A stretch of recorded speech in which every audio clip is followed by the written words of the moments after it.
नमस्कार, मैं हूँ रंजन कुमार और आप देख रहे हैं literary characters of Ranjan Kumar.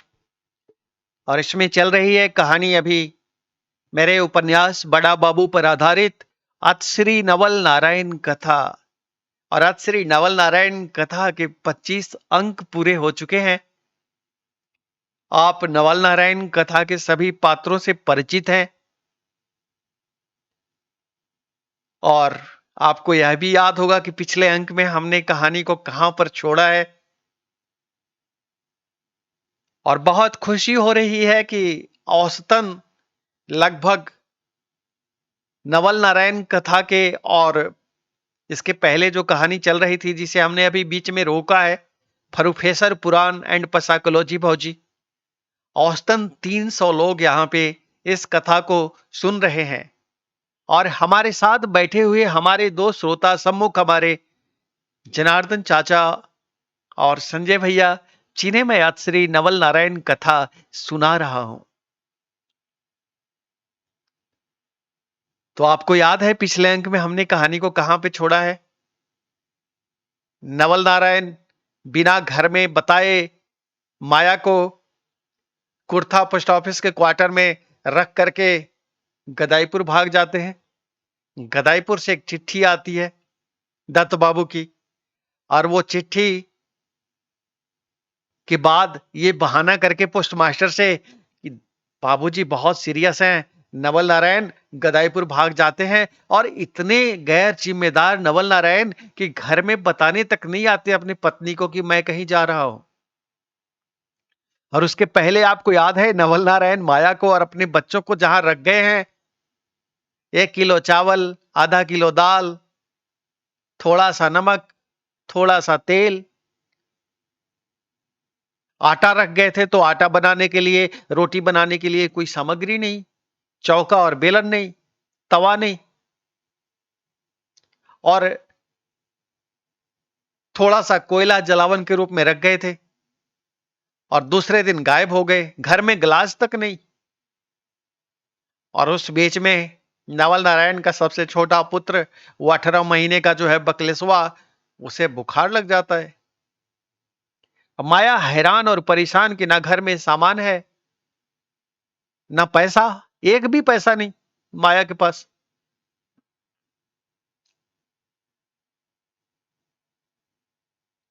और नवल नारायण भाग जाते गदाईपुर दत्त बाबू की चिट्ठी के बाद। तो माया पोस्ट ऑफिस के बड़ा बाबू महेश शर्मा जी को बुला के अपना दुखड़ा सुनाती है। फिर महेश शर्मा जी व्यवस्था कराते हैं, किराना के सारे सामान थोड़े थोड़े जो माया ने लिस्ट बना करके दिया कि क्या क्या चाहिए, वो सब ला करके देते हैं। जलावन ला करके देते हैं माया को। और नवल नारायण के इस छोटे से पुत्र बकलेसवा को माया के साथ ले जाकर के दिखा के भी लाते हैं, दवा दिला करके लाते हैं। और इस बीच में माया को एक सरकारी हॉस्पिटल के एक कर्मचारी घूमते हुए आता है, और वो एक नर्स को अपने साथ लाता है। वो नर्स माया को समझाती है कि पैसे मिलेंगे नसबंदी कराने से, और 3 बच्चे हो चुके हैं तो नसबंदी करा लो। अब माया हां कर देती है। उधर नवल नारायण गायब है, और इधर सारे बच्चे 5 साल से नीचे, 3-3 बच्चे, और उनको छोड़ करके माया हॉस्पिटल में भर्ती हो जाती है नसबंदी ऑपरेशन कराने। बच्चों को सिखा के जाती है कि पड़ोस की आंटी को आवाज कैसे लगाना है कुएं के पास से। फिर वो लोग देखने आते हैं, देखते हैं कि यहाँ सोने की व्यवस्था नहीं है। सोने के लिए तो पोस्ट ऑफिस का वही बैग इस्तेमाल हो रहा था, डाक ढोने वाला, वही बिछा हुआ था। बच्चे बताते हैं कि इसी पर हम सोते हैं हम सभी। और वो लोग कुछ खाने का सामान लेके आए थे तो देख रहे हैं कोई बर्तन है नहीं, देने का कोई सामान है नहीं, यहाँ तो पानी पीने के लिए गिलास भी नहीं है। तो अंत में वो लोग निर्णय लेते हैं कि ले करके बच्चों को अपने घर चले जाते हैं और इस घर को ताला लगा देते हैं। और नवल नारायण और माया, ये दोनों के दोनों कितने गैर जिम्मेदार माता पिता हैं, इसकी चर्चा उनके घर में जारी है। इसी बीच में हॉस्पिटल से नर्स आती है, क्योंकि जो हॉस्पिटल में कार्रवाई पूरी करनी थी कि माया के लिए दस्तखत करने की जरूरत थी अभिभावक की। तो माया भेजती है कि हमारे डेरा में जाकर के उसके बिना उधर ऑपरेशन करने के लिए सर्जन ने मना कर दिया हॉस्पिटल में। तब उस नर्स को भी लालच है, क्योंकि उसके लाए हुए रोगी को अगर हटा दिया गया तो उसे इंसेंटिव नहीं मिलेगा। तो वो लेकर के आती है, माया से पूछती है अपने पति का नाम बताओ, तो मैं जो है खुद ही यहां पे दस्तखत करके कागज जमा कर दो। अब सर्जरी से पहले माया लिखने की स्थिति में थी नहीं। माया को ऐसे भी ज्यादा लिखना नहीं आता है, लेकिन टूटे फूटे शब्दों में किसी तरह लिख भी सकती है। तो उस वक्त उसको जो दवाएं दी गई थी सर्जरी से पहले की जो औपचारिकताएं थी, उसके बाद वो नाम लिखने की स्थिति में है नहीं, और पति का नाम बुलाते नहीं है बिहार में। तो माया नाम बता रही नहीं है, लिखने की हालत में नहीं है। तो वो जो है नर्स आती है,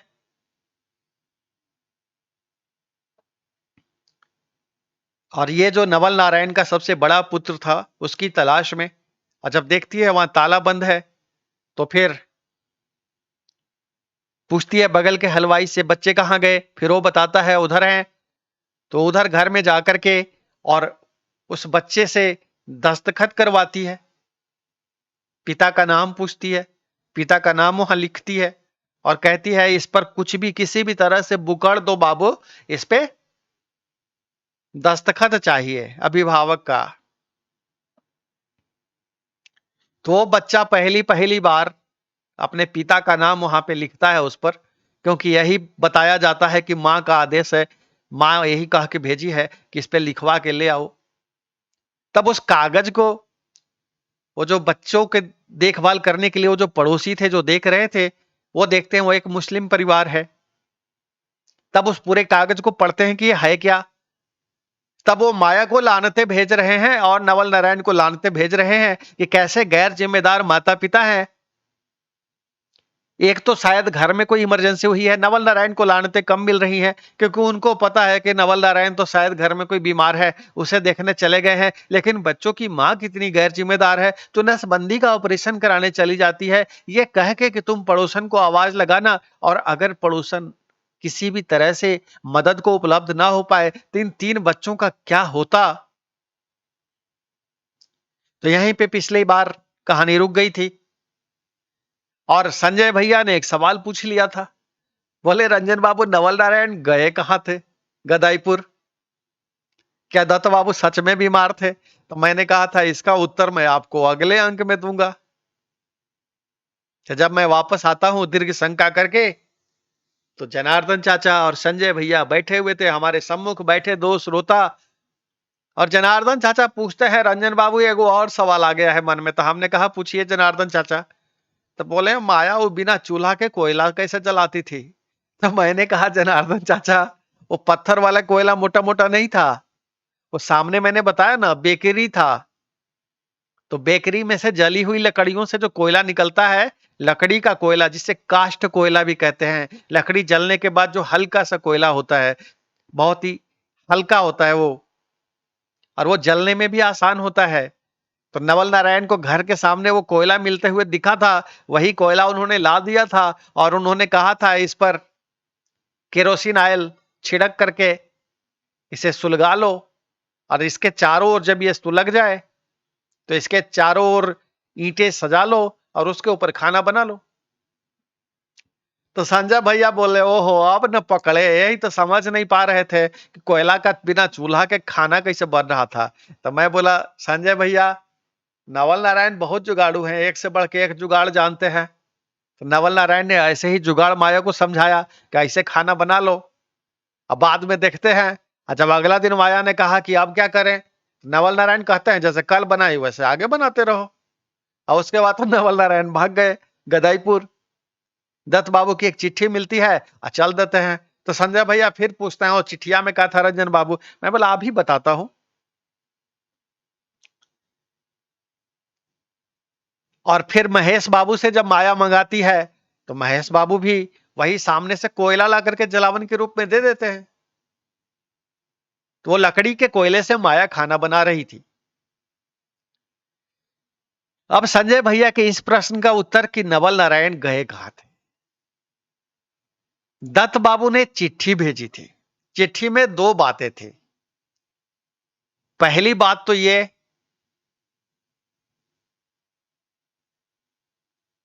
कि दत्त बाबू के दूसरे पुत्र बिल्लू, जिसका नाम वीरेंद्र भी है,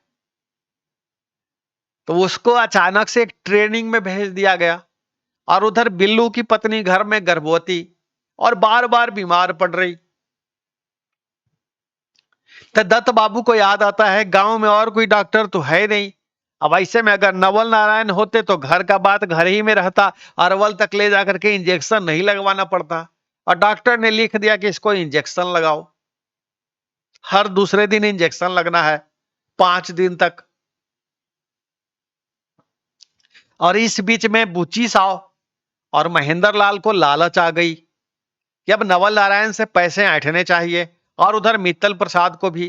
तो जैसा कि आपको पता है कि बुच्ची साव और महेंद्र लाल का वो जो उस वक्त इमरजेंसी में सबका नसबंदी जबरदस्ती कर दिया गया था, तो इन दोनों का नसबंदी कर दिया गया था अरवल में। और उसके बाद जिन जिन लोगों का नसबंदी कर दिया गया था उसमें कई ऐसे लोग भी थे गांव के जिनकी शादी ही नहीं हुई थी। तो फिर डॉक्टरों के लिए एक नया धंधा उस वक्त शुरू हो गया था।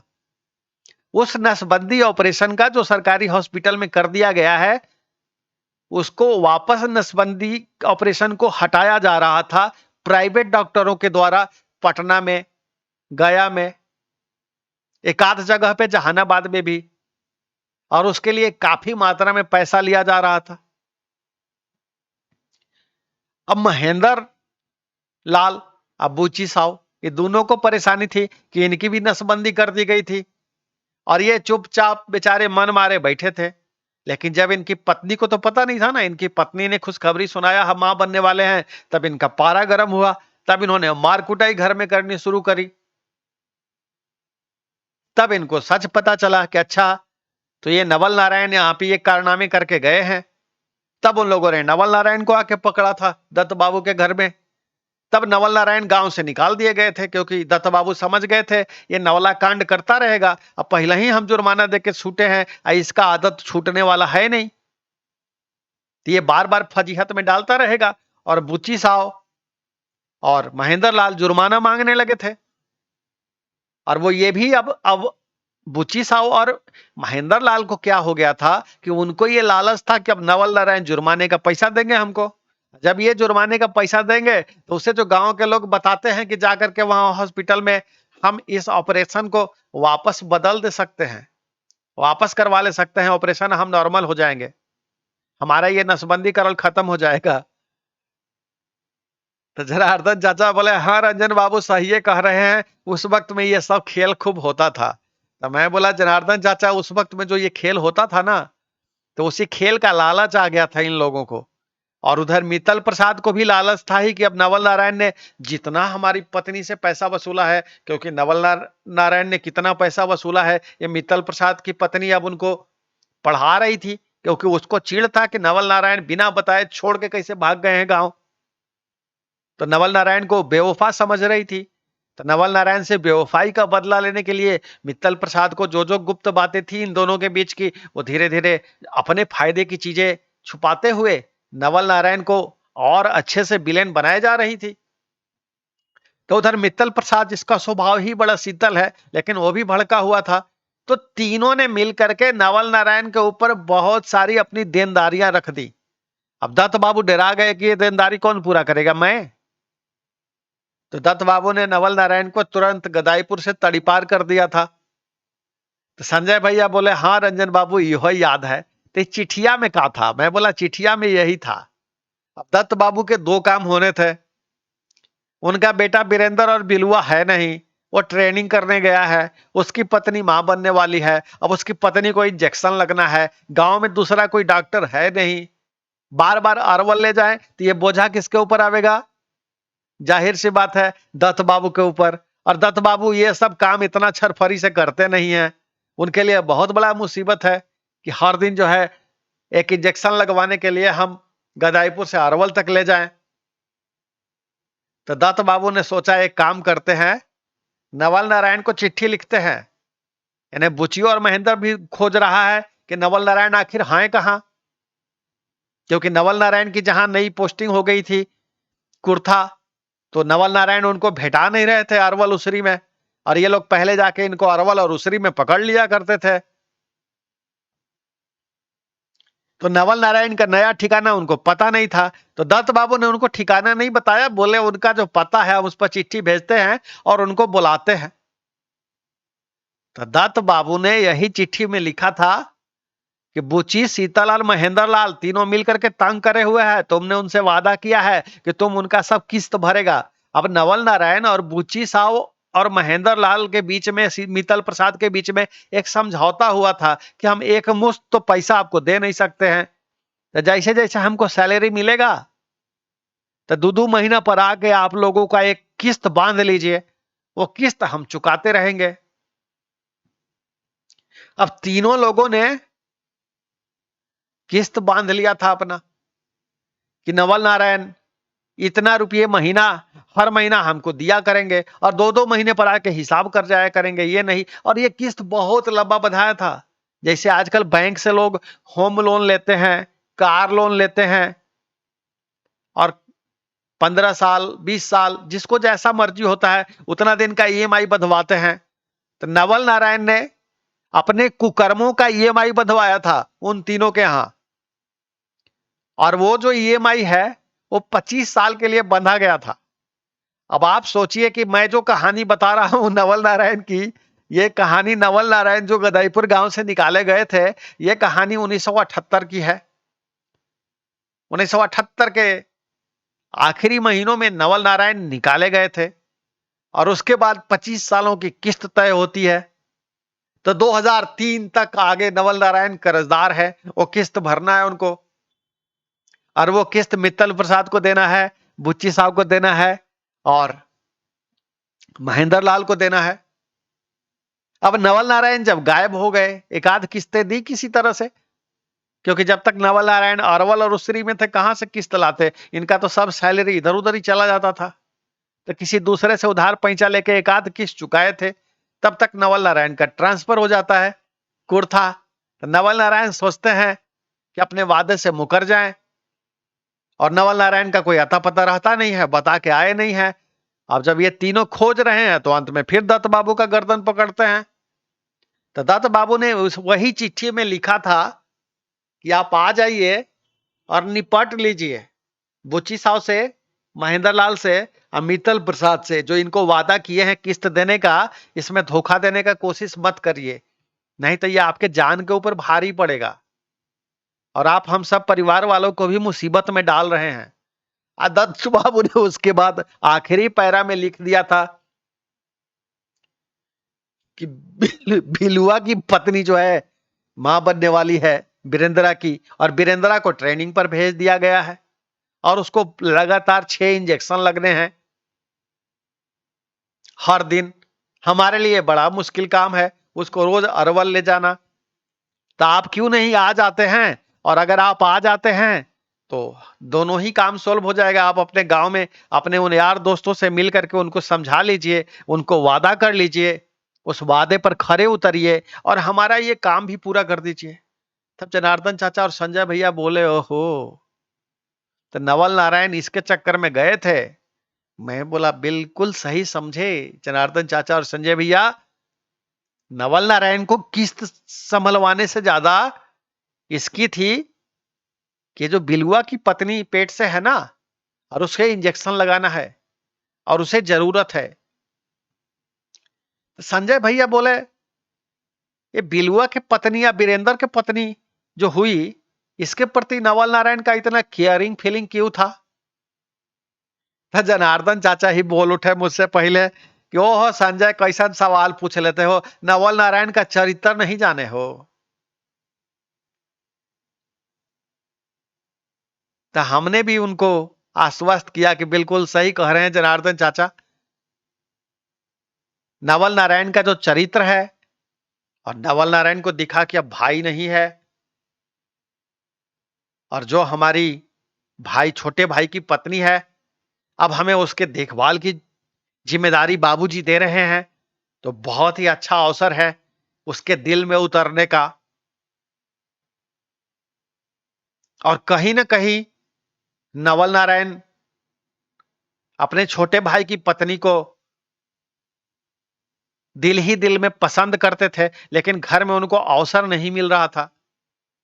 तो माया से ज्यादा नवल नारायण का ध्यान जो है उधर लगा रहता था कि वीरेंद्रा की पत्नी, उसका क्या हालचाल है, उसको कोई तकलीफ ना हो। ये बार बार वो पूछा करते थे नव दत्त बाबू से, अपनी माता जी से, उसको कोई तकलीफ ना हो, नई नवेली दुल्हन घर में आई है। हालांकि जेठानी देवरानी में बनना बंद हो गया था, लेकिन वहां नवल नारायण एक और बात कहते थे, बोले ये हमारी केवल भावच थोड़ी ही लगेगी, हमारे ससुराल के रिश्ते के नाते हमारी सरहज की भतीजी है, हमारी भी तो भतीजी हो जाएगी। तो संजय भैया बोले बहुत दूर का कौड़ी नवल नारायण खेल रहे थे। मैं बोला नवल नारायण की एक खासियत संजय भैया और जनार्दन चाचा आपको पूरी जिंदगी मिलेगी। नवल नारायण किसी भी मकसद से, किसी भी स्त्री से अगर आगे बात करते आपको दिखते हैं, तो आप समझ लीजिए कि नवल नारायण अपने जुगाड़ में है। और नवल नारायण ने उसके लिए कैसे कैसे बहाने इजाद किए हैं, ये मैं आपको बताऊंगा आगे कहानी में। तो जनार्दन चाचा बोले चलिए रंजन बाबू, आगे का हुआ ये बताइए। तो हमने कहा जनार्दन चाचा, वो चिट्ठी मिलते ही नवल नारायण पगला गए। देखे कि वीरेंद्र की अनुपस्थिति में उसके दिल में उतरने का अवसर है, और उधर बुच्ची से भी निपटना है, महेंद्र लाल से भी निपटना है, और मित्तल प्रसाद को भी, जिनका स्वभाव बड़ा शीतल है, उनका स्वभाव भी थोड़ा शीतल कर दे, और उनको वादा कर दे कि भैया हमारा प्रमोशन हो गया है, हम अब इससे अच्छे पद पर आ गए हैं, अब जनकिया की नौकरी छूट चुकी है। क्योंकि जनकिया से जो काम वो करवा रहे थे नवल नारायण, उससे तो छुट्टी मिल गई। तब नवल नारायण को है कि पूरी पूरी सैलरी मिलेगी, तो किस्त देने में दिक्कत नहीं होगा, हम तुम लोगों का किस्त एकदम समय पर दे देंगे। तो ऐसा वादा कर दें गांव में जाके। और गांव में जो ये भी बेइज्जती हुई है कि निकाल के फेंक दिए हैं दत्त बाबू, तो उनको ये भी भांजने के लिए अवसर मिला कि गांव में जाकर के दिखावेंगे बाबूजी ने चिट्ठी भेज करके हमें बुलाया है, मतलब कोई ऐसी बात नहीं है कि हमें बेइज्जत करके निकाल दिया गया है परिवार समेत, हमारी आज भी इज्जत बरकरार है, और हम अभी भी गांव में देखो आते जाते हैं, परिवार में एकता है। तो नवल नारायण बहुत दूर की कौड़ी खेलने के लिए इतने ज्यादा उत्साहित हो गए ना, और खास करके वो वीरेंद्र की पत्नी के देखभाल के लिए, कि माया को भूल गए।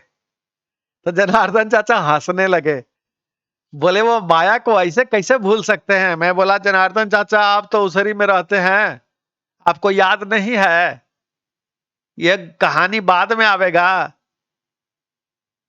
नवल नारायण पटना जाने के लिए जो तैयार हुए थे, अपनी पत्नी की बीमारी दिखाने ले जा रहे थे, और जब बस में सीट लूटने गए और देखे कि डखाना के पास की एक स्त्री बैठी हुई है, और वो कह दी कि हमको अकेले पटना जाना है दिखाने, तो नवल नारायण कहते हैं चिंता मत करो, हम भी चल रहे हैं, और अपनी पत्नी को घर में ही छोड़ के चल देते हैं। तो जनार्दन चाचा बोले हमको ये घटना का पता नहीं है। तो संजय भैया बोले ऐसा हुआ है का। मैं बोला लीजिए संजय भैया और जनार्दन चाचा, अब नवल नारायण के चरित्र चित्रण में अब हम क्या बोले, अब जब उसरी में पहुंचेंगे तब आपको इसका घटना बतवाएंगे। जब नवल नारायण की पोस्टिंग उसरी तक पहले पहुंचे, ये भविष्य के घर में है कहानी। हम सोचे शायद जनार्दन चाचा जानते होंगे, तो जनार्दन चाचा बोले नहीं, हमको जानकारी में ये बात नहीं है। तो हमने कहा ठीक है, आपकी जानकारी में नहीं है तो हम आपको ये घटना भी नवल नारायण का आगे बतावेंगे। लेकिन नवल नारायण ऐसे कारनामे के लिए प्रसिद्ध हैं, तो नवल नारायण इतने उत्साहित हो जाते हैं कि उनको ये भी होश नहीं रहता है कि हाँ मेरा कोई परिवार है, 3 बच्चे हैं, वो अंदर क्वार्टर में पड़े हुए हैं, उनके पास सब्जी हमने दी नहीं है ला करके, रोटी बनाने के लिए कोई साधन नहीं है, और उनके पास मुश्किल से एक दिन का और राशन है। नवल नारायण चल पड़ते हैं गदाईपुर दत्त बाबू के पास। अब उनको जैसे ही नवल नारायण के सामने वीरेंद्र के काम का नाम ले लीजिए। अब ऐसा नहीं है कि नवल नारायण को भाई से बहुत प्यार है, ये गलतफहमी में नहीं रहिएगा। भाई तो एगो ओहू है भगवंतवा, उससे प्यार नहीं है, लेकिन वीरेंद्र की पत्नी के प्रति आसक्ति है, इसलिए भाई के प्रति मैं बहुत प्यार करता हूं, सहोदर भ्राता हूं, भाई का साथ छोड़ना नहीं है। तो नवल नारायण जो है, जैसे ही नाम आएगा वीरेंद्र का, बस अपनी दीन दुनिया भूल जाते हैं, अपना परिवार भूल जाएंगे, अपने बाल बच्चे भूल जाएंगे। आगे कहानी में वो भी आएगा, जब पूरा परिवार खिलाफ होता है वीरेंद्र के, तो नवल नारायण कहते हैं जिसको मतलब रखना है रखे और नहीं रखना है तो मत रखे, और हम रखेंगे, हम कमाते हैं और हमको जो करना है वो हम करेंगे। तो संजय भैया बोले ऐसा अगर कोई करता है तो ये गलत बात है रंजन बाबू। मैं बोला बिल्कुल गलत बात है संजय भैया। आदमी भूल जाता है कि आज तुम कमा रहे हो, बच्चे छोटे हैं, आज तुम उनको वैल्यू नहीं दे रहे हो, एक समय आएगा वो बच्चे कमाएंगे और उनका दिन आएगा, तुम बैठ जाओगे घर में। आज तुम अपनी मनमानी कर रहे हो, दूसरे को वैल्यू नहीं दे रहे हो, कम से कम तार्किक रूप से तो बने रहो। वो सब कहानी बाद में आवेगा, क्योंकि क्यों बिल्लू से झगड़ा होता है माया का, क्यों बिल्लू के खिलाफ जाता है पूरा परिवार, ये सब कहानी बाद में आवेगा। लेकिन नवल नारायण की ये फितरत है, और नवल नारायण ऐसा नहीं भाई के प्यार में पगलाए हुए हैं, नवल नारायण अपनी भावह के प्यार में, भावज के प्यार में पगलाए हुए हैं, क्योंकि नवल नारायण का शुरू से ही उधर के प्रति आसक्ति है। तो नवल नारायण चल देते हैं, और नवल नारायण को इतना भी होश नहीं आता है कि कुर्था में हम अपना परिवार रख के आए हैं और इनका देखभाल करने वाला कोई नहीं है, और उधर उनकी माया बच्चे को लेकर के झेल रही है। लेकिन माया भी कम गैर जिम्मेदार थोड़े ही है। माया देखती है कि कुछ पैसे मिलेंगे, पैसा तो हमको नवल नारायण देते नहीं है, और अभी छोड़ के भी नहीं गए हैं, हमको हाथ फैलाना पड़ा महेश शर्मा के सामने, हमारा पति इतना गैर जिम्मेदार, तो हम ही खाली जिम्मेदारी घर के लेके बैठल हैं। तो क्या करती है माया, चल देती है नसबंदी कराने उन बच्चों को छोड़ करके। और उधर माया का नसबंदी ऑपरेशन हो जाता है। जब हो जाता है तो नर्स आकर के बता जाती है उन बच्चों को, वही जो पड़ोस में मुस्लिम परिवार था उनके घर में, कि बाबू माय के ऑपरेशन हो गिल, वह है माता का ऑपरेशन आपका हो गया है, 3 दिन और वो हॉस्पिटल में रहेगी और हालत ठीक है, आप लोग जहां रह रहे हैं इनके घर में अच्छे से रहिए। ऑपरेशन से पहले इतने बात हुआ था और अब ऑपरेशन हो गया है, अभी होश नहीं आया है, सुबह तक अभी हम गए नहीं है, सो आज दिन में कभी होश आ जाएगा। तो वो जो परिवार है, उस परिवार में जो और लोग हैं जिन्होंने इन बच्चों को रखा हुआ है, माया और नवल नारायण के, वो लोग उन तीनों बच्चों को लेकर के हॉस्पिटल पहुंचते हैं देखने नवल नारायण की पत्नी माया को, उस पड़ोसन को जिसे उन्होंने अभी तक देखा भी नहीं है कि कौन है, जिसके 3 बच्चों को अभी वो पाल रहे हैं। तो जब वहां पहुंचते हैं तो माया को तब तक होश आ चुका था। फिर वहां पे वो पूछती है उससे, माया से, कि आप कैसे नसबंदी कराने चली आई बच्चों को इसके भरोसे छोड़ करके, 3-5 साल के छोटी उम्र के बच्चे, और आपको यह भी ख्याल नहीं आया कि आंगन में कुआं है। तो जैसे ही ये बात बोले तैसे ही संजय भैया बोले, ओहो रंजन बाबू, आंगन में कुआं है, इसके लिए तो माया बड़ी चिंतित थी थोड़ी देर पहले, जैसे ही आई थी पहला चिंता उसका यही हुआ था। मैं बोला बिल्कुल सही कह रहे हैं संजय भैया, माया को आते ही ये चिंता हुई थी, लेकिन जब माया को असली चिंता की जरूरत थी, जब बच्चे का पिता भी घर में नहीं है, कोई खाद्य सामग्री भी नहीं है, तो बच्चों को इस भरोसे कह करके कि पड़ोसन को आवाज लगाना, और ये सोचे बिना कि अगर पड़ोसन ने नहीं कोई उत्तर दिया तो बच्चों को कौन देखेगा, माया चुपचाप हॉस्पिटल में भर्ती हो जाती है। तो जो लड़कियां आई थी साथ में पड़ोसन की, उनमें एक थी आसमा, जो बहुत ही केयरिंग थी, जो इन तीनों बच्चों की बड़ी देखभाल कर रही थी। वो सवाल पूछती है कि चाची, आपको समझ नहीं आया कि अगर बच्चे के आवाज पर हम लोग नहीं आवाज देते, हम लोग मदद करने नहीं आते, तब इन लोगों का क्या हो जाता, तब इन बच्चों का क्या होता। और ये लोग कुएं के पास से झांक झांक के बच्चे आवाज लगाते हुए अगर कुएं में गिर करके कुछ हो जाता उसके बाद। तो माया जवाब देती है कि हम अपने मायके में भी देखे हैं और ससुराल में भी देखे हैं। अब बच्चे तो अपने घर के खेती होते हैं, नहीं रहेंगे तो दूसरे आ जाएंगे। हमारी माए का भी बहुत सारा होके मर गया, हम कभी नहीं देखे कि वहां कोई ज्यादा रोता बिलखता है, फिर अगले साल हो जाता है। और हम अपने ससुराल में भी यही देखे हैं, हमारी सास के भी बहुत सारे हो करके मर गए, वहां भी कोई रोता बिलखता नहीं है, फिर अगले बार हो जाता है। यहां तक कि हमारी भी एगो बेटी हुई थी, वो भी 2.5 साल की होके मर गई। हम थोड़ा दिन रोए बिलखे थे, बाकी और घर में किसी को कोई फर्क नहीं पड़ा था। उसके बाद हमको भी 3 साल 3 गो हो गया। तो पड़ोसन की जो एक बड़ी बेटी थी अकबरी, उसको गुस्सा आ जाता है। बाकी सब तो सन्नाटे में है ये सुन करके माया का तर्क। तो वो कहती है, लेकिन आप नसबंदी करा ली है, आपको अब फिर से नहीं ना हो जाएगा, आप ये 3 गो को किसके भरोसे छोड़ के आई थी। तब कहती है, तो सब के सब का एक ही साथ गिर जाता, गिरबो करता तो कोई एक आधे को न गिरता, 2 गो बचता ना, छोटका तो गिरता ही नहीं। और मंझिला भी गिर नहीं सकता, क्योंकि वो जैसे ही कुआं के पास देखने के डर आता है वो दूर भागता है। और बुलाने के लिए हम बड़का को बोले थे, तो अगर गिरने का संभावना भी बनता है तो ज्यादा से ज्यादा वही ना गिरता। तो एगो नहीं रहता आऊ का 2 गो तो बचता ना। ये हमको पूरा उम्मीद था, और हमको छोड़िए ना, ये बात हमको इसका भी पूरा उम्मीद था कि आप लोग सुन ही लेंगे और आप लोग मदद भी कर ही देंगे। तो वो जो पड़ोस में महिला थी वो कहती हैं, अल्लाह से डरो बेगम, कैसी तुम्हारी सोच है, कैसे तुम्हारे मुंह से निकल रहा है। ये बड़ा वाला ही तो गिरता, मंजिल का डरता है कुआं से, छोटका वहां तक पहुंचे ही नहीं पाता जो उसमें जाकर के गिरता। और कुआं का इतना ऊंचा दीवार है कि उसके ऊपर चढ़ के गिरने की उसको क्षमता ही नहीं थी। तो झांक करके आवाज लगाने के लिए बड़का को कहा था, ज्यादा से ज्यादा गिरता तो यही गिरता, तो एक ही मर सकता था, 2 को तो बचने की पूरी संभावना थी। ये कैसे तुम्हारे मुंह से निकला बेगम, अल्लाह से डरो बेगम। तो नवल नारायण की माया कहती है कि हम अल्लाह से काहेला डरेंगे, हम भगवान जी से खाली डरते हैं।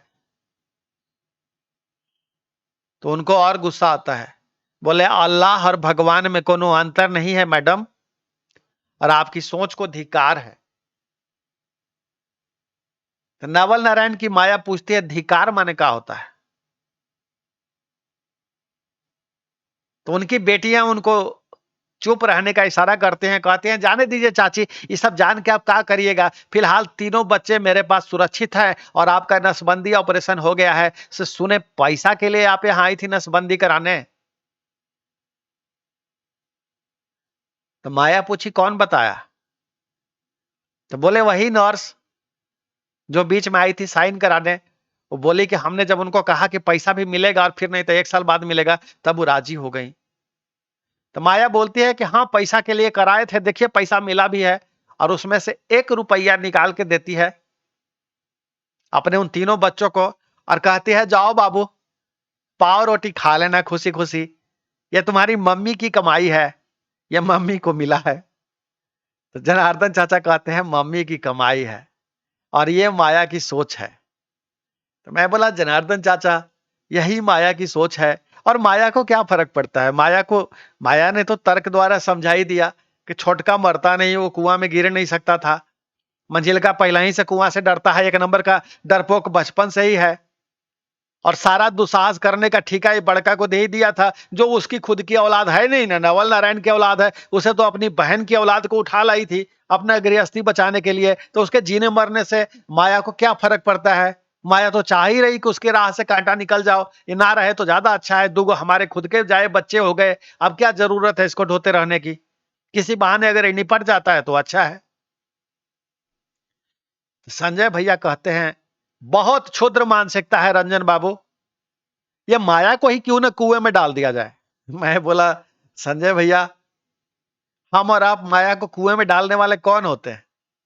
माया के जो कृत्य हैं, माया की जो सोच है और माया के जो कारनामे हैं, वो माया के साथ हैं, और एक दिन माया अपने कर्मों की सजा जरूर पाएगी। इस दुनिया में कर्म किसी के भी हों, कर्मों के परिणाम से कोई भी बच नहीं पाता है, और सत्य सारे पर्दे फाड़ के बाहर निकल आता है, चाहे वो कितने भी परतों में छुप करके कोई भी पाप क्यों न किया गया हो। तो जनार्दन चाचा बोले बिल्कुल सही बात कह रहे हैं रंजन बाबू, हम इस बात से सहमत हैं। और ये नवल नारायण को तो लानत भेजने का चीज है ही, ये माया भी लानत भेजने के ही काबिल है। ये बहुत गए गुजरे लोग हैं, हम इनको फालतू का बहुत इज्जत दिए हैं, ये इज्जत देने के लायक लोग नहीं हैं। तो मैंने कहा जनार्दन चाचा और संजय भैया, दुनिया में बहुत सारे लोग हैं जो इनको आज तक इज्जत देते रहे हैं, इनको झूठ की इज्जत मिलती रही है,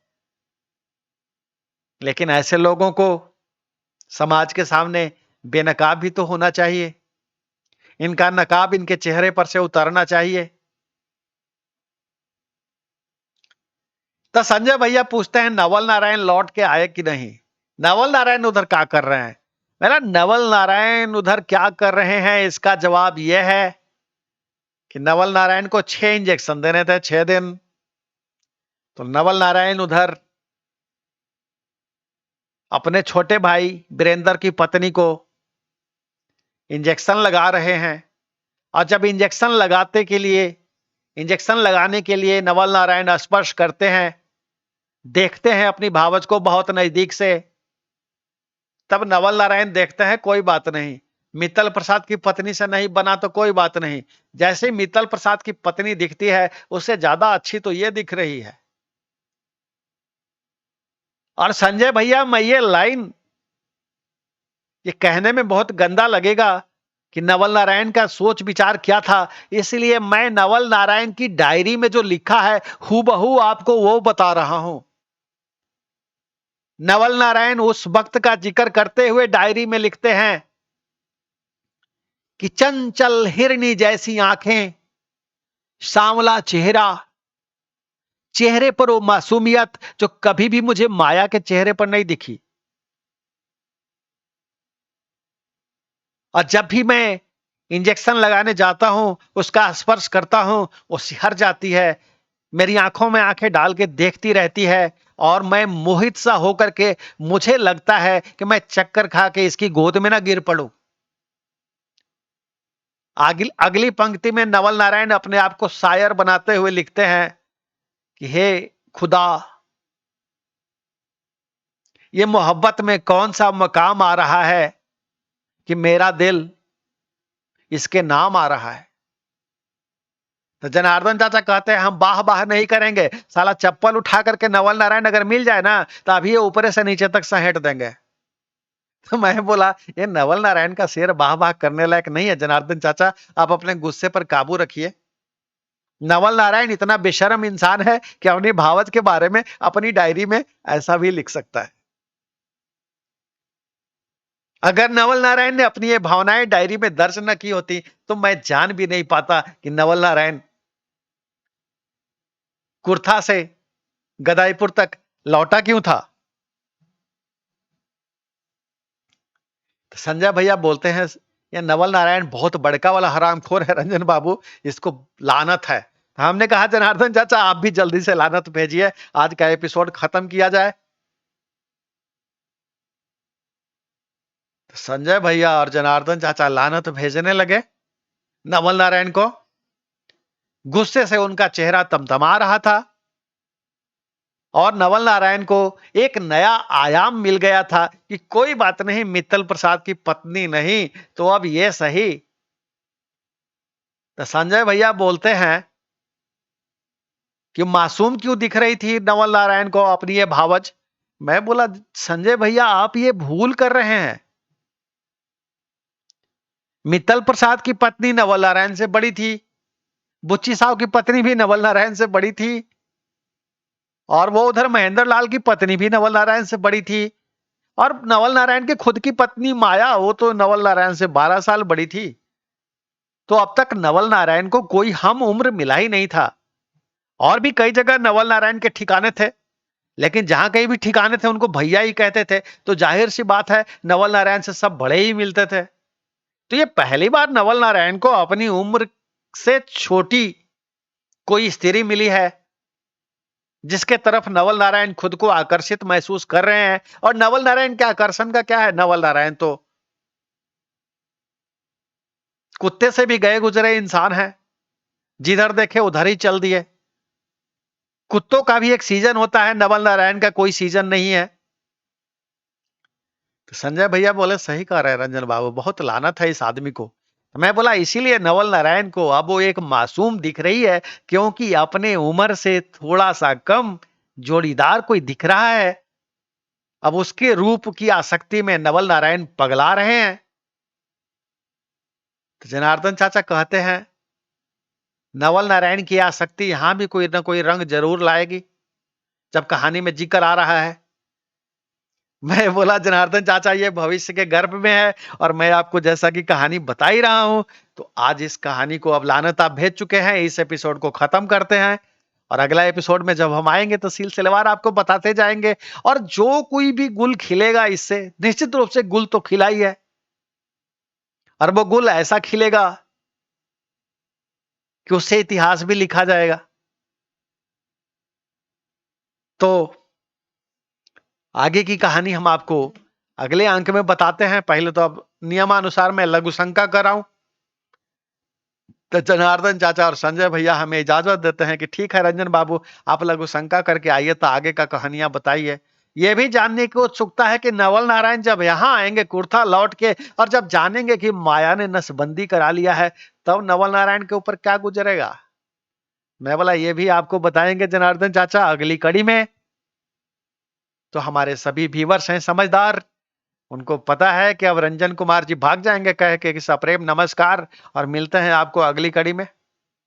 तो जब आपको सब पता ही है तो फिर ज्यादा और भूमिका बनाने से क्या मतलब है। आपको पता ही है कि हमको लघुशंका जाना पड़ेगा, ये नियम है ना नवल नारायण कथा का, कि वक्ता को जाना पड़ता है हर अध्याय की समाप्ति पर, और अध्याय समाप्ति वहीं हो जाता है जैसे ही जनार्दन चाचा और संजय भैया लानत भेज देते हैं। कोई ऐसा घटना घट जाता है जहां लानत भेज देते हैं, और नहीं भेजते हैं तो उनसे भेजवाना पड़ता है कि अब ब्रेक करना है। तो आज तो वो लानत भेज चुके हैं, ब्रेक हो गया है।